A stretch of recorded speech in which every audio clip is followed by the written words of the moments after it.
सदाशिवसमारम्भां शङ्कराचार्यमध्यमाम् अस्मदाचार्यपर्यन्तां वन्दे गुरुपरम्पराम्।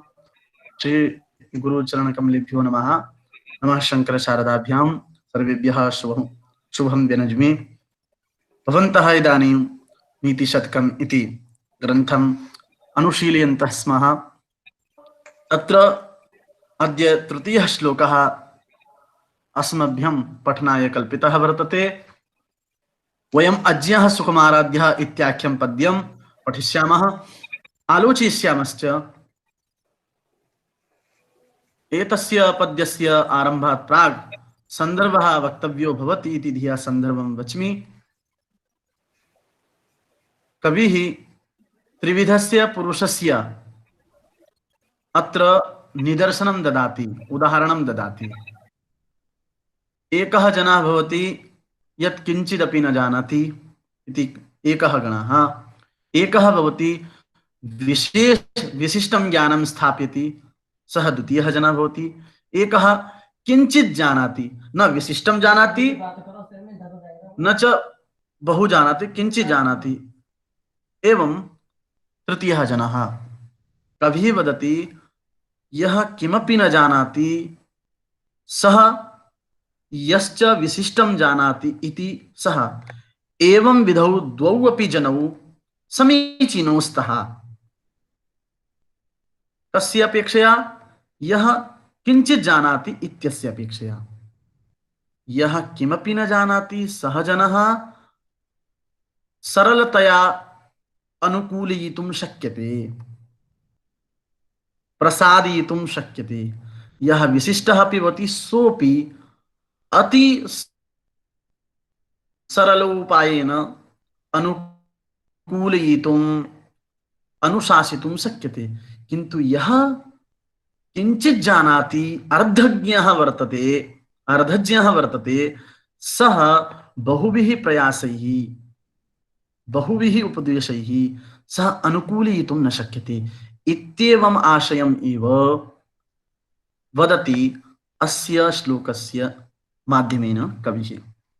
पश्यामः। अज्ञः सुखमाराध्य सुखतरमाराध्यते विशेषज्ञः ज्ञानलब्धुर्विदग्धं ब्रह्मापि तन्नरन्न रञ्जयति इति। आर्यावृत्तेन इदं पद्यं पठितं वर्तते। तस्य लक्षणम् अहं यथा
वा अत्र नेटवर्क् व्यवधानं भवति। अहम् अन्यस्मिन् प्रकोष्ठे प्राप्तवान् अस्मि।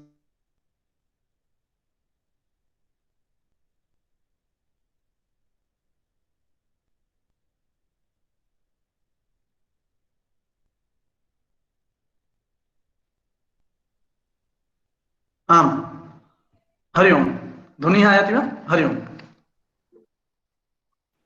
क्षम्यतां जी नेटवर्क् व्यवधानमासीत् आम् अज्ञः सुखम् आयाति आराध्यः गुरुजी। सुखतरम् आराध्यते विशेषज्ञः ज्ञानलवदुर्विदग्धं तं नरं न रञ्जयति ब्रह्मा अपि इति एवं रीत्या पदानि पृथग्भूतानि सन्ति इदानीम् अन्वयः क्रियते अज्ञः सुखम् आराध्यः विशेषज्ञः सुखतरम् आराध्यते ज्ञान लव दुर्विदग्धं तं नरं ब्रह्मापि न रञ्जयति इति भवति अन्वयः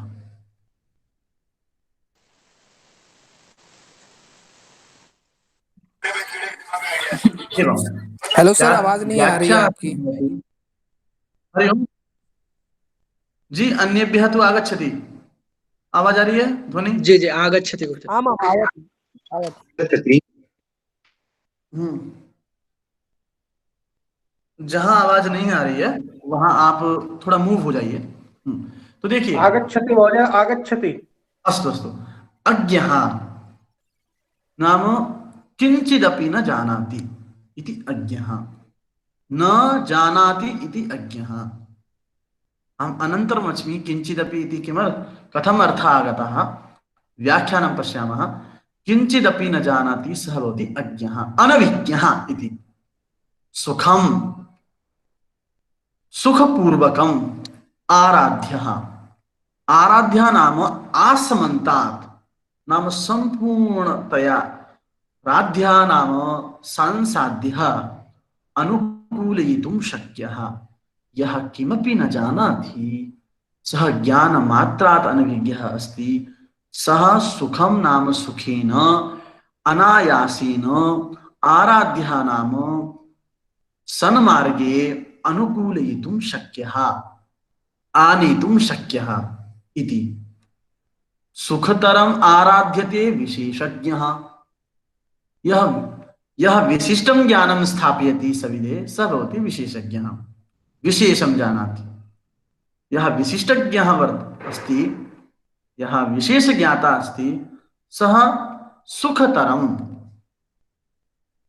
तो सुखतरं नाम अतिशयेन सुखं सुखतरम् अतिशयेन सुखं सुखतरम् यथा अनभिज्ञः सुखेन आराधयितुं प्रसादयितुं शक्यते तस्य अपेक्षया अति सरलेन इति अतिशयेन सुखं सुखतरम् अना अत्यन्तं सरलोपायेन आराध्यते आराध्यते नाम अनुकूलयितुं शक्यते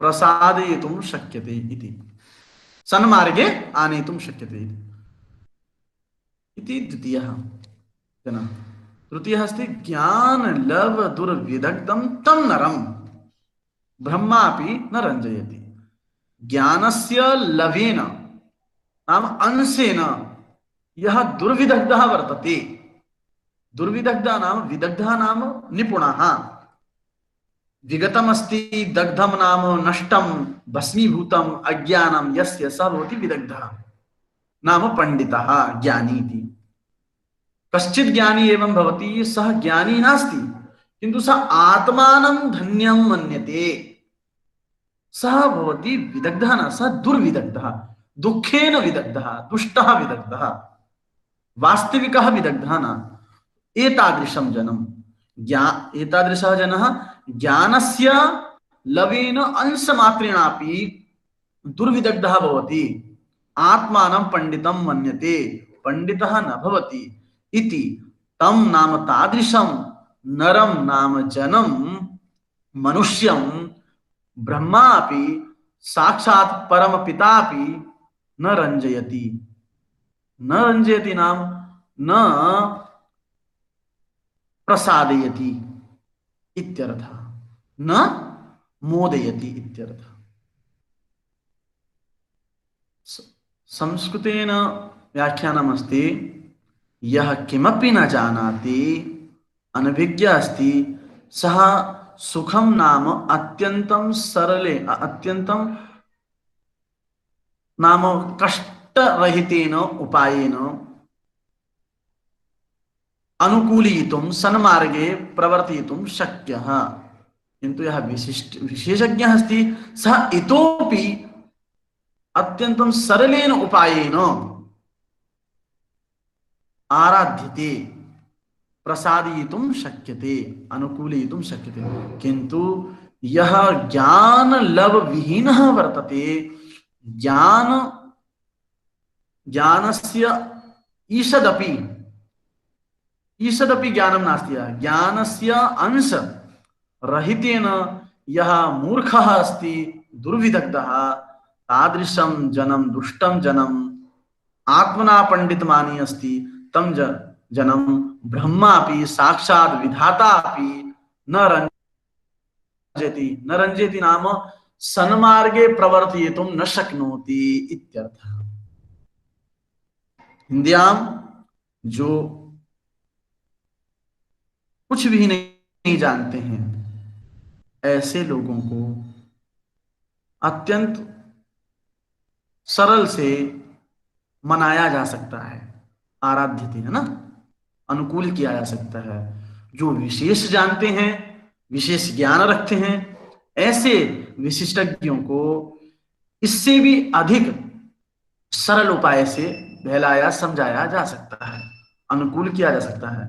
किंतु जो ज्ञान तत्व के अंश मात्र से भी जो विहीन हैं, ऐसे जो अपने आप को ज्ञानी पंडित समझ रहे हैं, ऐसे मूर्ख जन को ब्रह्मा भी साक्षात विधि विधाता भी उसको सन्मार्ग पर नहीं अनुरंजित कर सकता है, मना सकता है। ये ठीक है। मैंने एक अंश छोड़ दिया था, पदच्छेद। क्रम होता है तो एक तरफ से क्रमिक भाषा निकलती है, पदच्छेद। तो पदच्छेद अब कर देते हैं। तो देखिए व्याख्या हो गई है इस श्लोक की, पदच्छेद हम करते हैं। कथम एतेषां पदानां प्रयुक्ति ही अस्ति इत्यस्मिन् विषये। अज्ञः नामो जानाति इति ज्ञः, ठीक है। तो अज्ञः जो पद है, अकारांतम पुल्लिंगकम प्रथमा विभक्तो एकवचनांतम पदमस्ति। कैसे बना है? न जानाति इति अज्ञः। जो न है वो नए समास हुआ है, ठीक है। नए के 6 अर्थ होते हैं। तत्सादृश्यम, अभावश्च, तदन्यत्वम, तदल्पता, अप्राशस्त्यम, विरोधश्च, निरर्थाः, षट् प्रकीर्तिताः, ठीक है। ठीक है, ये तो देखिए यहां न जो है जानाति इति ज्ञः, न ज्ञः इति अज्ञः, जो ऐसे बना है, नए समास है, नए तत्पुरुष, वो अभाव अर्थ में है, ठीक है। सादृश्यम अभाव, जो द्वितीय जो अर्थ है अभाव अर्थ में है, कुछ नहीं जानता उसे अज्ञ बोलते हैं, ठीक है। अभाव अर्थ में नए समास है, अज्ञः राम शब्द चलेगा। सुखम, सुखम जो पद है ये नपुंसकलिंग में है, अकारांत नपुंसकलिंग पद है। और यहां जो सुख है, सुखेन इस अर्थ में है, एक्चुअली तृतीयांत में है, किंतु यहां प्रथमा में किया गया है। तो यहां देखिए जहां क्रिया विशेषण होता है वहां नपुंसकलिंग का ही प्रयोग होता है, नपुंसकलिंग में ही वाक्य प्रयोग होता है। तो देखिए होना चाहिए था सुखेन आराध्यते, किंतु यहां सुखम कहा है, तो सुखम यथा स्यात् तथा, नाम सुखपूर्वकम, ये जो क्रिया विशेषण बनता है, ठीक है। सुखम यथा स्यात् तथा आराध्या। तो आराध्या इस जो ये क्रियापद है, कृदंत क्रियापद, उसका जो है सुख विशेषण है, सुखम यथा स्यात् तथा। आराध्या जो पद है, आंग उपसर्ग पूर्वक राध साधु संसिद्धौ धातु है। राधनोति, राधनुतः, राधनुवंती, राधनोषि, राधनुतः, राधनुथ, रराध रे रदतु इत्यादि रूप चलते हैं। साधनोति, तो राध संसिद्धौ धातु से री हलोर्णत ऋणत प्रत्यय करेंगे तो राध्या बनेगा। ठीक है, तो आंग उपसर्ग है आराध्या, तो आंग उपसर्ग पूरा राध संसिद्धौ धातु, राध संसिद्धौ इस धातु से ण्यत प्रत्यय करने से आराध्या ये शब्द बनेगा। पुल्लिंग है, अकारांत है। ठीक है, आराध्या। सुखतरम आराध्यते विशेषज्ञ, विशेषज्ञ नाम विशेषम जानाति इति विशेषज्ञ। तो आप ये देखेंगे ज्ञा विशेषज्ञ में प्रत्यय कौन सा है, तो अज्ञा में जो प्रत्यय है इगु पदज्ञा प्रीका प्रीकृह कह, इस सूत्र से क प्रत्यय है ज्ञा धातु से, जानाति इति ज्ञा, ऐसे जानाति इति ज्ञा। तो विशेषस्य ज्ञा विशेषज्ञ, विशेषम जानाति इति विशेषज्ञ, ये है विशिष्ट ज्ञाता, क प्रत्यय है, अकारांत पुल्लिंग, राम शब्द है। आराध्यते आंग उपसर्ग पूर्वक राज संसिद्धु धातु से कर्मवाच्य की क्रिया करेंगे। ठीक है, पठ्यते लिख्यते तद्वत् आराध्यते।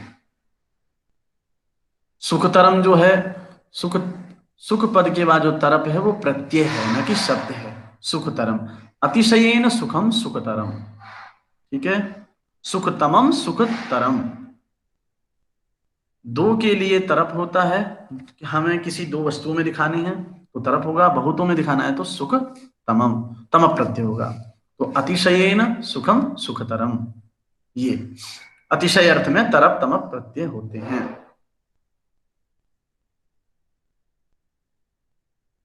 फिर क्या है, ज्ञान लव दुर्विदग्धम, ज्ञा धातु से ल्युट प्रत्यय करेंगे ज्ञानम, ज्ञानम बनेगा, ज्ञानम ज्ञानी ज्ञानानि।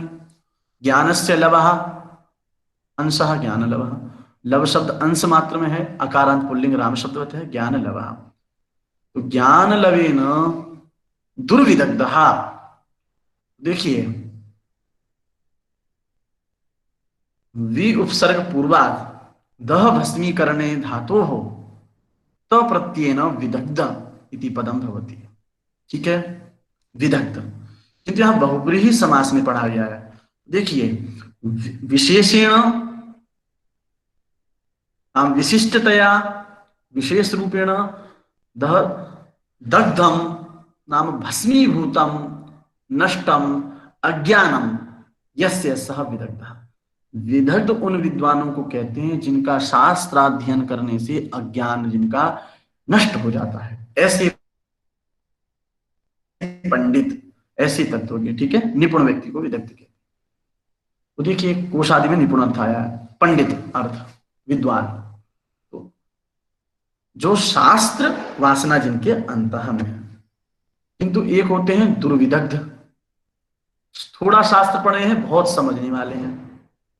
ठीक है, तो दुर्विदग्ध दुष्टः विदग्धः दुर्विदग्धः, विदग्ध शब्द अकारांत पुल्लिंग है, बहुब्रीहि समास में पढ़ा गया है। तो दुर्विदग्धः नाम दुष्टः विदग्धः दुर्विदग्धः। ज्ञान लवेन दुर्विदग्धः, ज्ञान लव दुर्विदग्धः, अकारांत पुल्लिंग द्वितीय व्यक्ति एकवचन ज्ञान लव दुर्विदग्धम। ब्रह्मा बृंह समृद्धौ वर्धने धातु से ब्रह्मा शब्द बनता है। ब्रह्मा विधि, विधिवेत्ता, विधाता इत्यादि अर्थ में, विरिंचि कमल योनि इत्यादि अर्थ। ब्रह्मा अकारांत, जो आकारांत है, जो ब्रह्मन शब्द है, एक्चुअली ये ब्रह्मन शब्द है। ठीक है, अकारांत शब्द नहीं ब्रह्मन शब्द है, तो ब्रह्मा ब्रह्माणो ब्रह्माणः ऐसे रूप चलते हैं। नकारांत शब्द है ब्रह्मा ब्रह्माणो ब्रह्माणः। अपि यहां अव्यय पद है, अपि यहां उपसर्ग नहीं है, याद रखिएगा, किंतु उपसर्ग जब ही होगा जब क्रियाओं से युक्त होगा, धातु से पूर्व में प्रयुक्त होंगे। तो अपि यहां अव्यय संज्ञा है। तम नरम, तत्शब्द के पुल्लिंग में द्वितीय व्यक्ति एक वचन का रूप है तम। नरम, नर जो शब्द है अकारांत पुल्लिंग है, नरः नरो नराः, वो द्वितीय एक वचन में नरम। न रंजयति, न जो शब्द है ये निपात भी है और जो है अव्यय है, निषेधार्थक अव्यय। रंजयति जो क्रियापद है वहां एक धातु है रंज, रंज रखते, रजति रजतः रजंती रूप चलते हैं। उसका अर्थ होता है अनुराग करता है, ठीक है, रजति राग करता है इत्यादि। तो ऐसे रंज धातु से निच प्रत्यय करेंगे तो रंजयति बनता है, अंजु धातु से अनक्ति बनता है, निच करेंगे अंजयति बनता है। ऐसे ही रंज धातु से निच करेंगे तो रंजयति बनेगा, ठीक है, रंजयति रंजयतः रंजयति। इसका अर्थ है रंजयति का मनाता है, अनुराग करता है। आपको ये बात ध्यान देनी होगी, निच प्रत्यय दो अर्थ में होता है, एक तो हेतु अर्थ में होता है ना, और एक स्वार्थ अर्थ में होता है। कथयति का अर्थ है कहना और कथयति का अर्थ है कहलवाना, दोनों है, ठीक है। आचार्य जी यह आर्या छंद है। आर्या छंद का जो आचार्य जी निच नाम करोति आमाम् आमाम् वदामि। नाम चुरादि गणम अतिरिच्य धातूनां दशगणाः, चुरादि गणम अतिरिच्य ये धातवः पठिताः तेभ्यः धातुभ्यः निच प्रत्ययः भवति। निच प्रत्ययस्य द्विधा गतिः, द्वौ अर्थौ। एकः अर्थः भवति यथा मोहनः पठति सुरेशः मोहनं पाठयति। अत्र मोहनस्य पठन कर्मणि हेतुः सुरेशः, तो प्रेरणार्थे सुरेशः यावत् मोहनं न प्रेरयति तावत् मोहनः न पठति।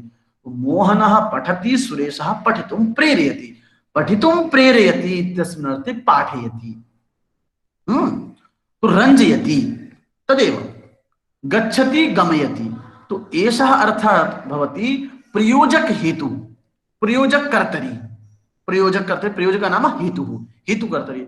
मोहनस्य पठन कर्मणः अत्र द्वौ कर्तारौ, एकः मोहनः, यतोहि मोहनः पठन क्रियया संबद्धः अस्ति, अपरः मोहनस्य पठन क्रियायाः हेतुः सुरेशः। अतः प्रयोजक, प्रयोजक हेतु अपि अत्र निच प्रत्ययः भवति एकम् इति पाठयति इति तु स्पष्टं, किन्तु कुत्रचित् किं भवति, यथा पठति भवति तस्मिन्नेव अर्थे पाठयति अपि भवति। यथा उदाहरणाय व्यनक्ति, व्यनक्ति अर्थ व्यक्त करता है, एक्सप्रेस करता है, कहता है, और उसी का निच है व्यंजयति। व्यंजयति का यहां अर्थ है कहता है, यही अर्थ है। एक अर्थ है व्यंजयति का कहता है और दूसरा अर्थ है कहलवाता है। तो कहता है कहलवाते में भी व्यंजयति क्रिया आएगी निच।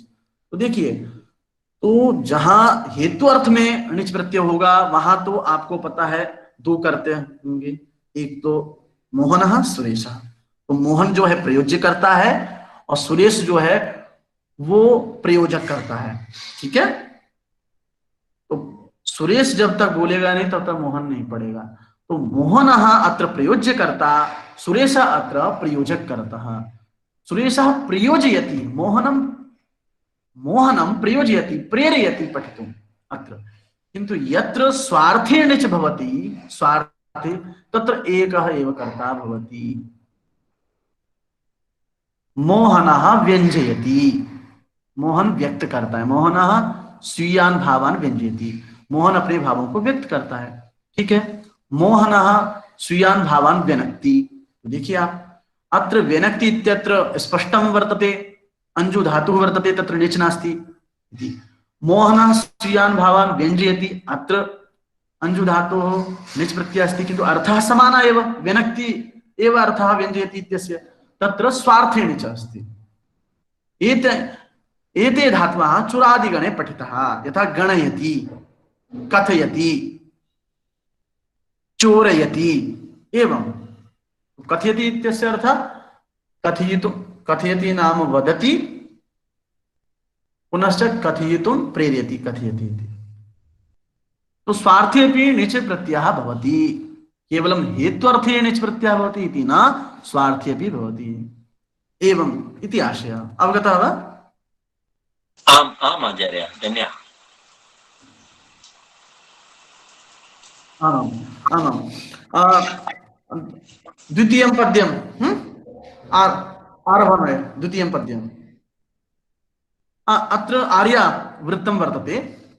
आर्यावृत्तस्य लक्षणं यस्याः पादे प्रथमे 12 मात्रास्तथा तृतीयेऽपि 18 द्वितीये चतुर्थके 15 शार्या। इदं वृत्तं मात्रिकं वर्तते।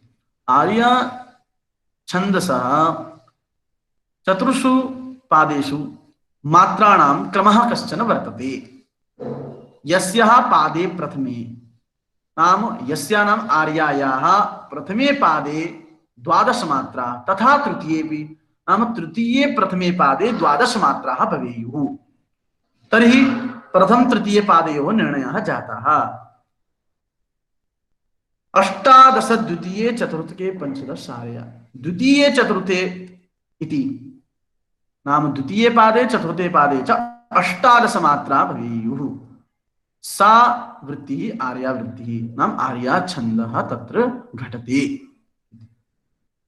प्रथम तृतीय पादयोः 12 मात्रा, द्वितीय चतुर्थ पादयोः 18 मात्रा, तस्य छन्दसः नाम आर्या वृत्तम्। अस्यैव छन्दसः बौद्ध साहित्ये प्राकृत साहित्ये गाथा इति कथ्यते। तत्र गीति अपि कथ्यते। गीति च नाम।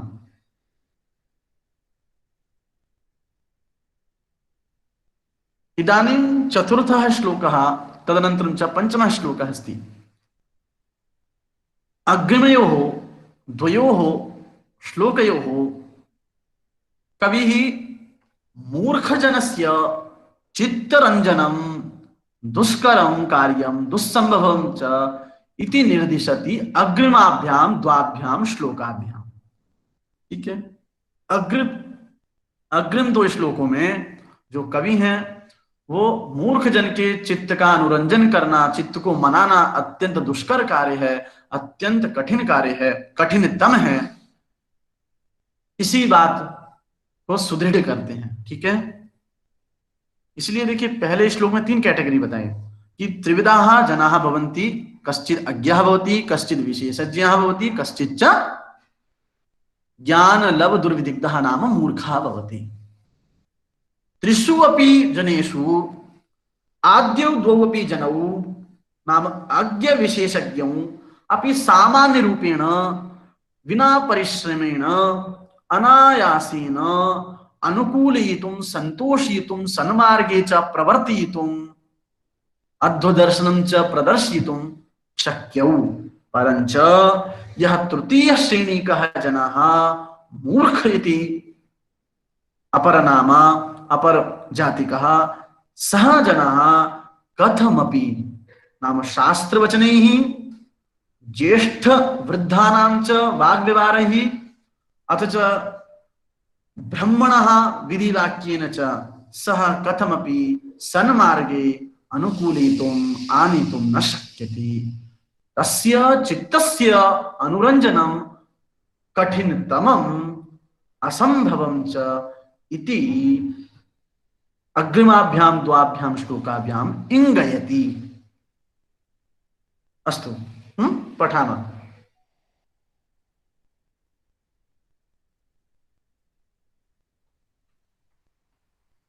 प्रसह्यमणिमुद्धरेन् मकरवक्त्रदंष्टान्तरात् समुद्रमपि सन्तरेत् प्रचलदूर्मिमालाकुलम् भुजङ्गमपि कोपितं शिरसि पुष्पवद्धारयेत् न तु प्रतिनिविष्टमुखजन चित्तमाराधयेत्। प्रसह्यमणिमुद्धरेन् मकरवक्त्रदंष्टान्तरात् समुद्रमपि सन्तरेत् प्रचलदूर्मिमालाकुलं भुजङ्गमपि कोपितं शिरसि पुष्पवद्धारयेत् न तु प्रतिनिविष्टमुखजन चित्तमाराधयेत् इति। अत्र पृथ्वी छन्दः वर्तते, तल्लक्षणम् उदाहरणं च कालान्तरे वक्ष्ये। अधुना अस्य श्लोकस्य अत्यन्तं सुन्दरः हृद्यश्च भावः वर्तते, अत्यन्तं रमणीयः भावः। भावः पूर्वम् उक्त एव। इदानीम् अत्र विद्यमानानि पदानि छिद्यन्ते, विच्छिद्यन्ते। प्रसह्य इति एकं पदं, मणिम् इति एकं पदम्, उद्धरेत् इति एकं पदं, मकर वक्त्रदंष्टान्तरात् इति एकं पदम्।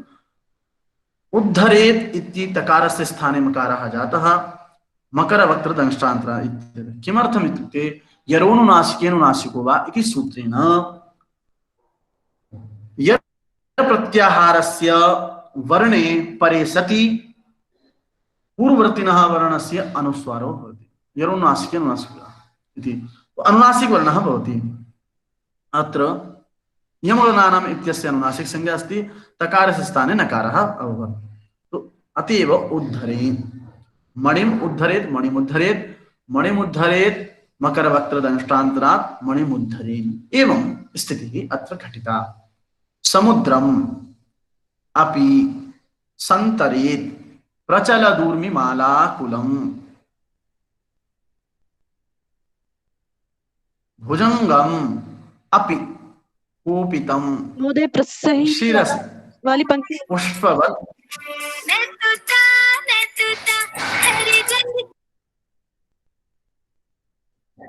प्रसह्य, प्रसह्य इति स्वतन्त्रं पदम् अस्ति। इदानीं पदानि विच्छिद्यन्ते। प्रसह्य, भुजंगम अपि कोपितम शिरसि पुष्पवद्, पुष्पवत् अस्ति। धारयेत्, अत्र तकारस्य स्थाने दकारः जातः, तत्र जस्त्वं जातम् अस्ति, पदान्ते अस्ति, अतः तकारस्य स्थाने दकारः जातः। पुष्पवत् अस्ति, पुष्पवत्। धारयेत् इत्यनेन सूत्रेण धारयेन् न अस्ति, किं धारयेत् न अस्ति अत्र, तो यरोनुनासिके अनुनासिको वा इत्यत्र धारयेन् इति अभवत्। न तु किं केनापि उक्तम्। अनन्तरं कुर्मः। न तु, किन्तु इत्यस्य तु इति अव्ययम् अस्ति। प्रतिनिविष्टमूर्खजन चित्तम् आराधयेत् इति।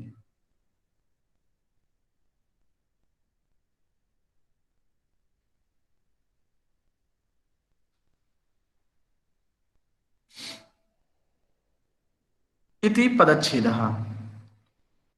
रतनजी पृष्ठवती अस्ति केन सूत्रेण, द्विविधं सूत्रं वर्तते। नाम द्विविधं नाम द्वे सूत्रे, एकम् अस्ति झलां जसोन्ते, एकं जलां जस झसि। झस प्रत्याहारस्य वर्णः कश्चित् परे भवति, ततः पूर्ववर्तिनः झल प्रत्याहारस्य वर्णस्य स्थाने जस्त्वं भवति। ज ब ग ढ द वर्गस्य तृतीय वर्णः।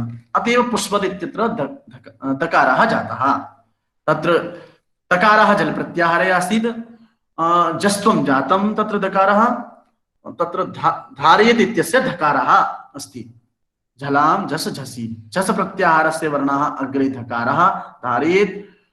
पुष्पवत् इत्यस्य तकारः झल प्रत्याहारे परिगणितः, तादृशस्य तकारस्य झल प्रत्याहार परिगणितस्य वर्णस्य स्थाने जस्त्वं जस जसि दकारः जातः। स्पष्टम्? आम गुरुजी। महोदय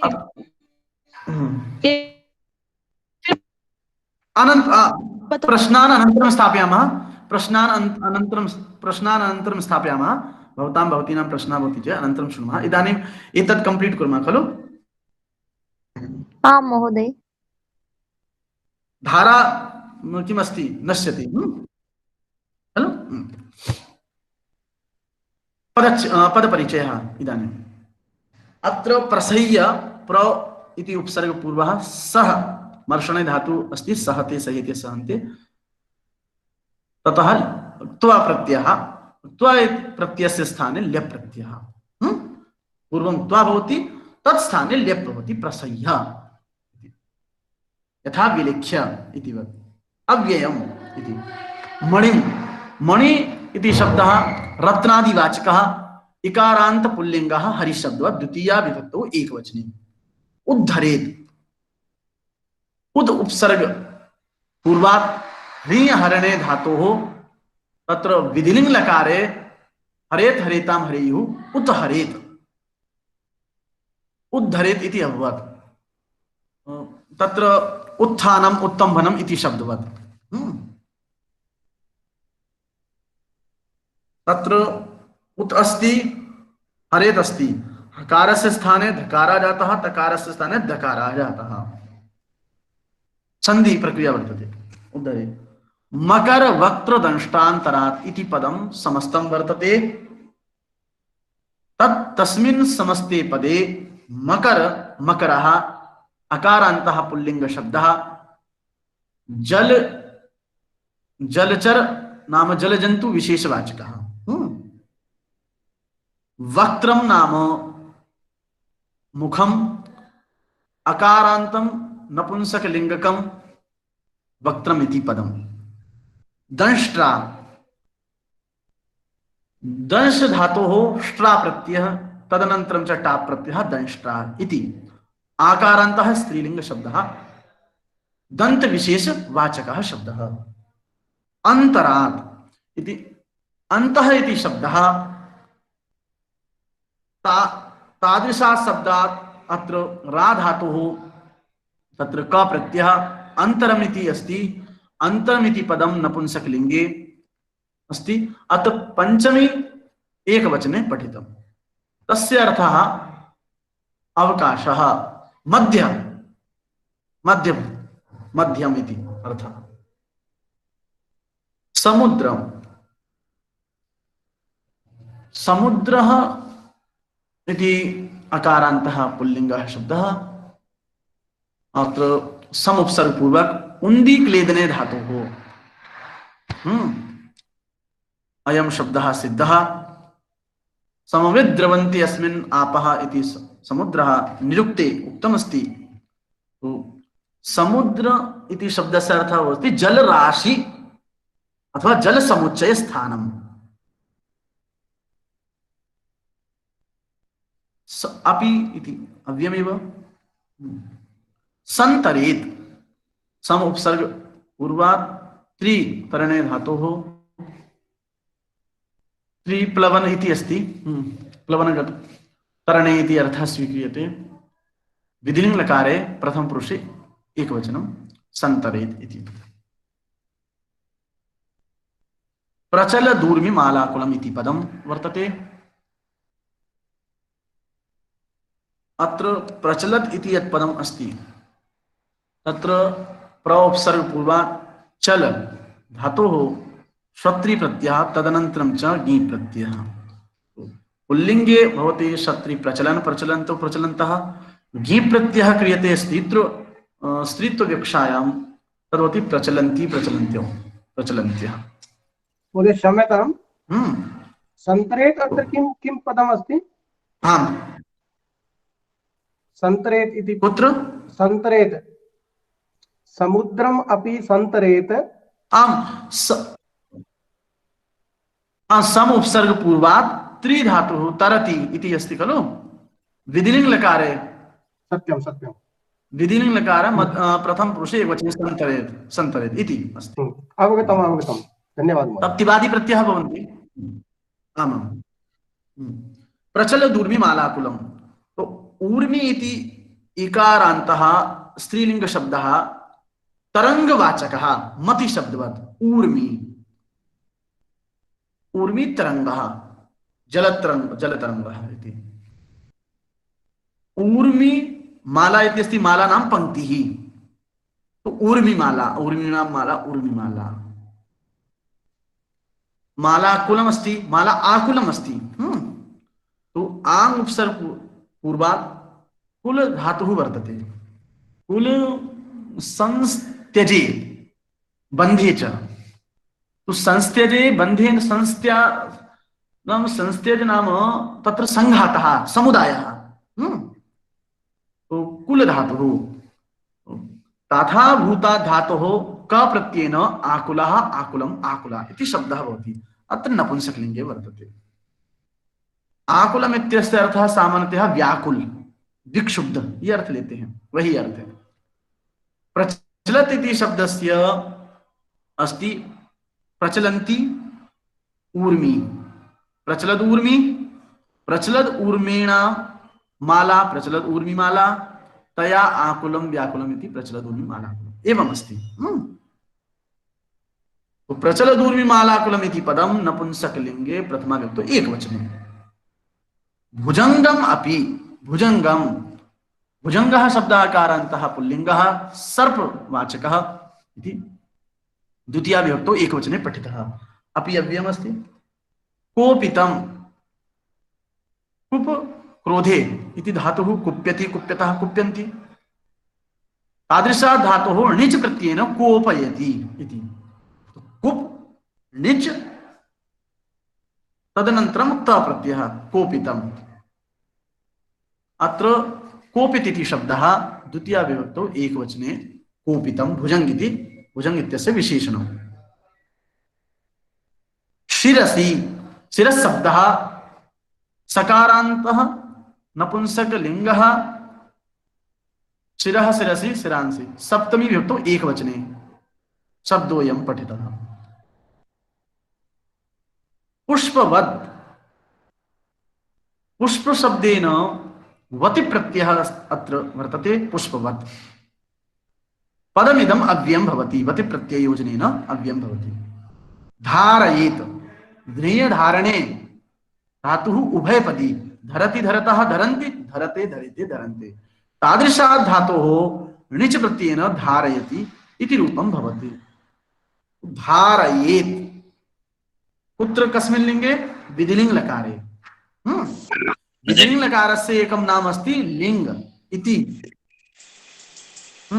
जी साईं जी, जी आचार्य जी, वत् प्रत्ययेन सर्वत्र जी है ना? भवति वा?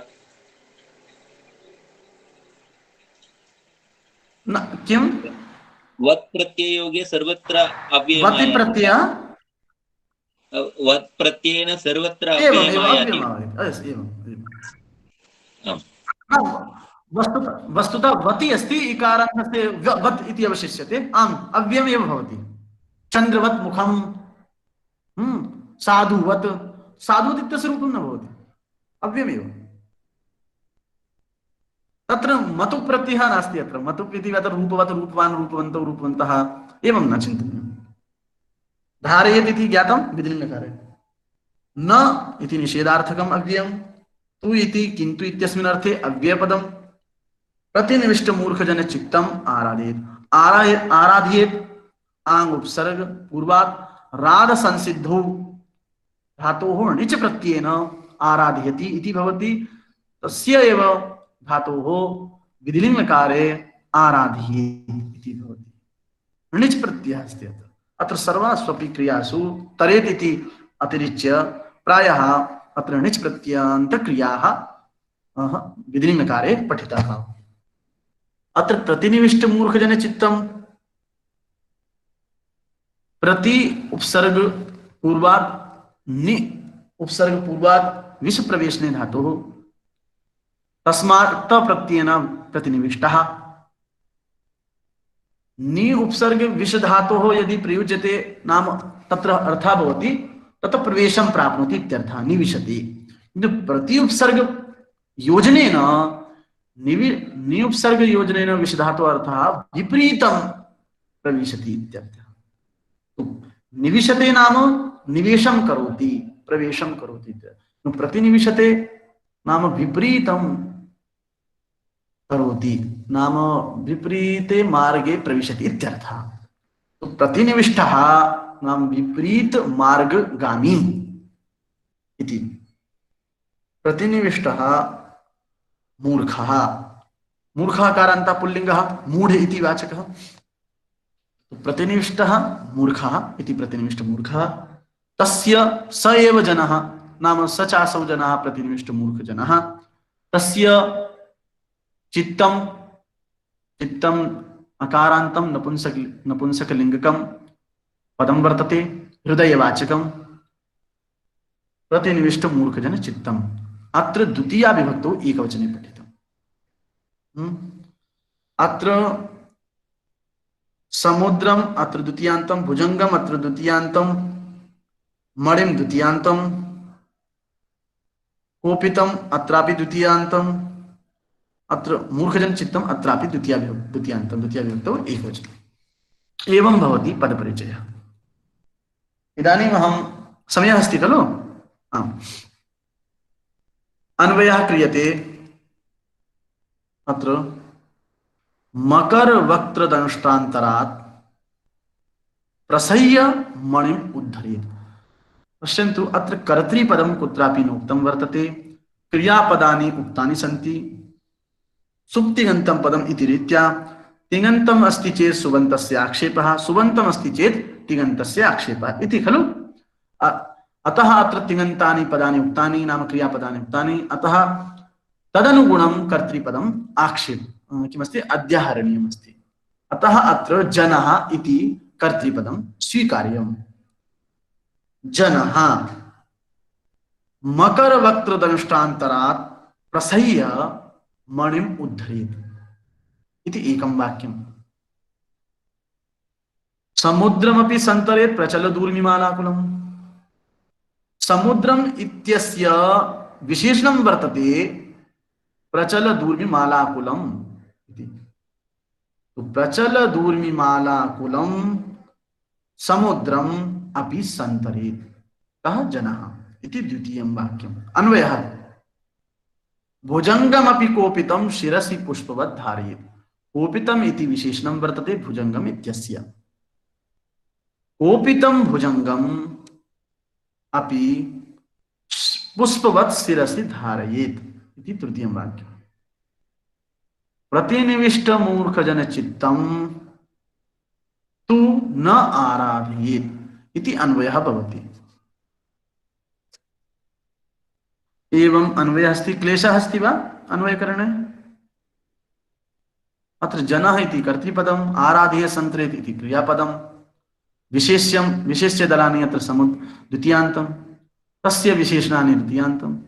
एवम्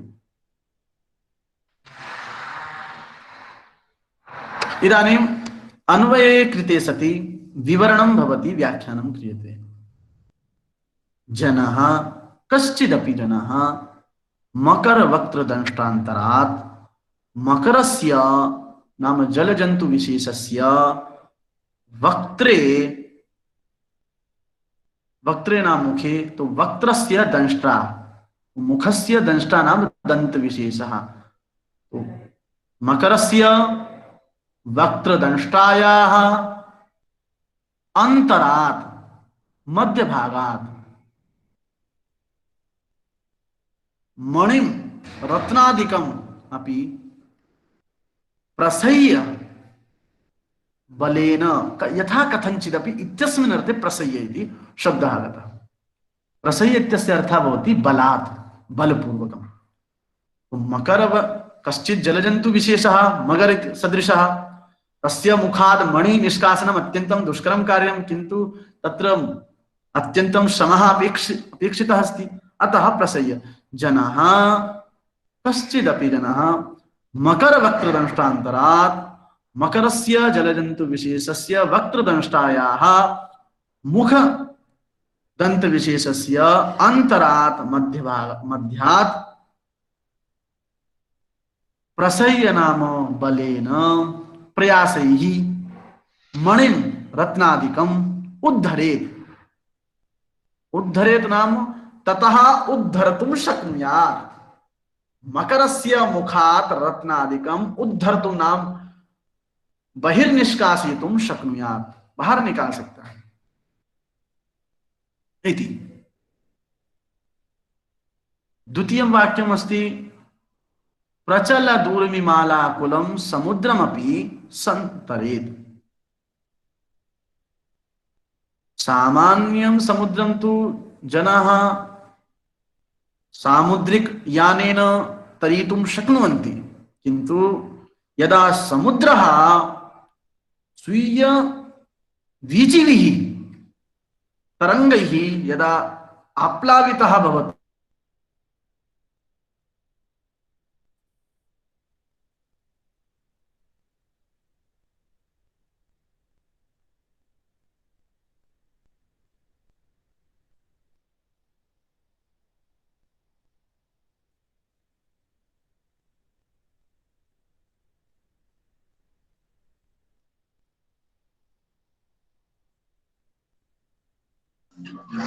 महोदय ध्वनि न आयाति।